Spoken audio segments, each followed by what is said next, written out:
Mamashalarim hammaga assalomu alaykum. Bugun sizlar bilan qaynona oyijonim o'rgatgan bola parvarishdagi foydali odatlar haqida gaplashamiz.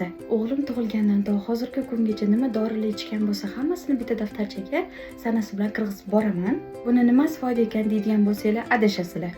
Foydasiga keladigan bo'lsa, ikkinchi farzandinglar tug'ilganda voy nima bersamikin deb o'tirmaysizlar. Shunda daftar ochasizlar, shamollaganda nima bergansizlar, qanaqa vitaminlar bergansizlar esingizga tushadi. Keyingi farzandlar uchun shpargalka desa ham bo'ladi.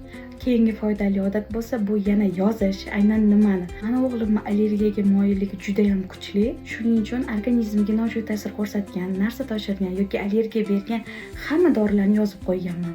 Sababi juda oddiy, agar doktorga boradigan bo'lsak, yana xuddi shunaqa dori yoki vitaminlarni beradigan bo'lsa, man eta olishim uchun bu narsadan mana bolamga narsa toshishini. Ojonimni o'rgatgan eng oxirgi foydali odatlardan bittasi bu emlash kundaligini to'ldirish. Buni hali o'zim ham qilmadim, chunki yaqinda berdilar. Sizlar o'ylashinglar bo'yicha qaysi bir foydali yoki foydasiz, albatta kommentariy yozib ketinglar. Mana endi ko'rayotgan bo'lsanglar, obuna bo'lib qo'yinglar. Dekretdagi va onalik hayotimizni birgalikda o'tkazamiz.